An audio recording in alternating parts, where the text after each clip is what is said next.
अस्सलाम वालेकुम एवरीवन। आज हम इस ह्यूमिडिटी और टेम्परेचर सेंसर को डिस्कस करेंगे। और ये जो हमारे पास आर्डिनो बोर्ड से सेंसर निकलता है ये है DHT11 सेंसर। इसके अलावा एक DHT22 सेंसर भी होता है, वो इससे ज़्यादा एक्यूरेट होता है। अगर आप इसको बाय करना चाहते हैं तो आप ऑनलाइन DHT11 सेंसर लिख दें और ऑनलाइन वेबसाइट से बाय कर लें। पाकिस्तान में ये दराज से तकरीबन 250 की प्राइस से लेस का मिल रहा है। अच्छा, अब इसको अपने आर्डिनो बोर्ड के साथ कनेक्ट करने से पहले मैं आपको इसके बारे में कुछ बता दूं। तो इस सेंसर के अंदर एक कैपेसिटिव ह्यूमिडिटी सेंसर यूज होता है जो कि ह्यूमिडिटी को मेजर करता है, और दूसरा एनटीसी थर्माइस्टर यूज होता है जो कि टेम्परेचर को मेजर करता है। अब कैपेसिटिव ह्यूमिडिटी सेंसर के नाम से ही आपको पता लग रहा होगा, कैपेसिटिव यानी इसके अंदर कैपेसिटर यूज हुआ है ह्यूमिडिटी को मेजर करने के लिए। तो जैसे जैसे हमारे एटमॉस्फेयर में ह्यूमिडिटी की वैल्यू चेंज होती है उसी तरह ही इसकी कैपेसिटेंस की वैल्यू भी चेंज होती है और वो ह्यूमिडिटी की वैल्यू हमें डिस्प्ले हो जाती है। दूसरा है एनटीसी थर्माइस्टर। पहले मैं आपको थर्माइस्टर के बारे में बता दूं तो थर्माइस्टर एक ऐसा रजिस्टर होता है जो कि अपने वैल्यू टेम्परेचर के साथ चेंज करता है, यानी जिस तरह टेम्परेचर की वैल्यू चेंज होती है उस तरह उस रजिस्टर की वैल्यू भी चेंज होती रहती है। तो इसमें लगा है एनटीसी थर्माइस्टर। एनटीसी का मतलब है negative temperature coefficient thermistor. Negative temperature coefficient का मतलब कि जैसे जैसे हमारे टेम्परेचर की वैल्यू इंक्रीज होती है तो हमारे रजिस्टर की वैल्यू डिक्रीज होती है,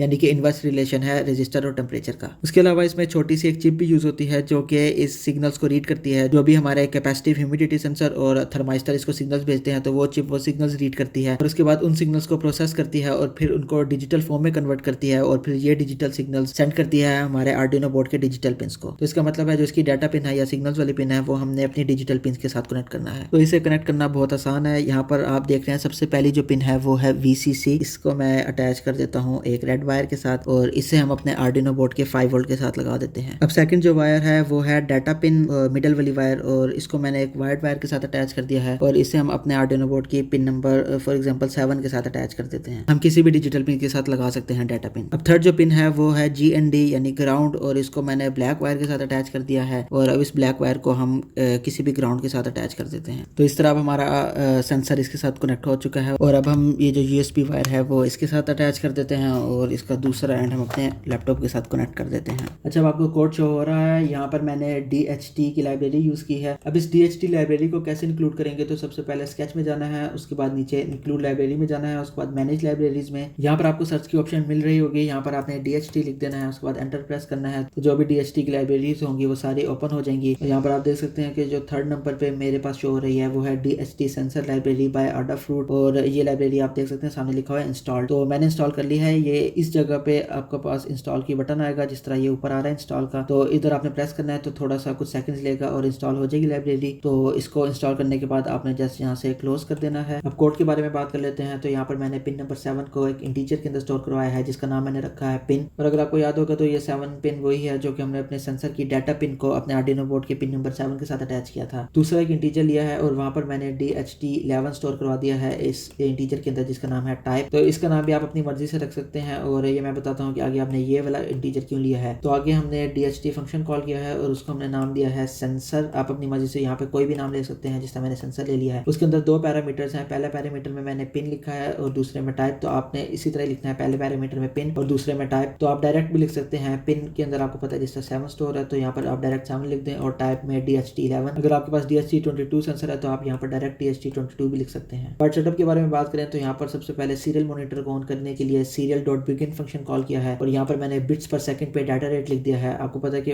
काफी ज्यादा डाटा रेट्स होते हैं, तो उसमें से एक डाटा रेट है 9600। उसके बाद फिर हमने वही सेंसर अपना नाम लिया है, उसके बाद फिर बिगिन फंक्शन कॉल किया है ताकि अब हम अपने इस सेंसर को भी स्टार्ट कर सकें। उसके बाद वाइड लूप के बारे में बात कर ले तो यहाँ पर मैंने रीड ह्यूमिडिटी फंक्शन कॉल किया है और ये ह्यूमिडिटी को रीड करने के लिए है, और जहाँ पर मैंने सेंसर डॉट रीड ह्यूमिडिटी लिखा है। ये सिंटेक्स इसी तरह ही आपने इसी तरह लिखना है, जो भी नाम होगा आपने वो लिखना है। उसके बाद फिर डॉट रीड ह्यूमिडिटी, और इसको मैंने एक इंटीजर के अंदर स्टोर करवाया है जिसका नाम रखा है ह्यूमिडिटी। नीचे मैंने फिर sensor dot read temperature function call करवाया है और ये टेम्परेचर को मेजर करने के लिए, और इसे मैंने टेम्प इंटीजर के अंदर स्टोर करवा दिया है यानी टेम्परेचर। उसके बाद फिर प्रिंट फंक्शन कॉल किया है सीरियल डॉट प्रिंट, ये एग्जैक्ट हमारे सीरियल मॉनिटर में प्रिंट करवा देगा। तो यहाँ पर मैंने ह्यूमिडिटी इक्वल टू लिखा है तो ये एग्जैक्ट प्रिंट हो जाएगा। उसके बाद फिर प्रिंट फंक्शन कॉल किया है और यहाँ पर मैंने ह्यूमिडिटी लिखा है। तो आपने यहाँ पे देखना है कि यहाँ पर मैंने इन्वर्टेड कॉमास नहीं लगाया, तो अब जो ह्यूमिडिटी की वैल्यू होगी ये जो ऊपर जो भी रीड करेगा हमारे सेंसर वो डिस्प्ले होगी, जबकि इन्वर्टेड कॉमास के अंदर जो भी आप लिखते हैं तो वो एज इट इज वो लाइन डिस्प्ले हो जाती है। उसके बाद फिर प्रिंट फंक्शन कॉल किया है और उसके बाद ln लिखा है। ln का मतलब है नेक्स्ट लाइन, यानी जो भी इसके आगे प्रिंट होगा वो नेक्स्ट लाइन से प्रिंट होगा। और इसके अंदर मैंने इन्वर्टेड कॉमास के अंदर परसेंट लिख दिया है क्योंकि हमारा जो सेंसर है वो परसेंट में वैल्यूज रीड करता है। फिर प्रिंट फंक्शन कॉल किया है और अंदर टेम्परेचर इक्वल टू, उसके बाद फिर टेम्परेचर की वैल्यू रीड करवाई है। उसके बाद फिर डिग्री सेल्सियस प्रिंट करवा दिया है और फिर नीचे मैंने ये डॉट्स डिस्प्ले करा दिए हैं ताकि एक लाइन छूट जाए, उसके बाद फिर आगे से जो नेक्स्ट रीडिंग होगी वो आगे से डिस्प्ले हो। और यहाँ पर मैंने 1000 मिली सेकंड का डिले दिया है क्योंकि हमारा जो सेंसर है ये 1 सेकंड में एक ही वैल्यू रीड कर सकता है। तो अब इसे रन करके देख लेते हैं।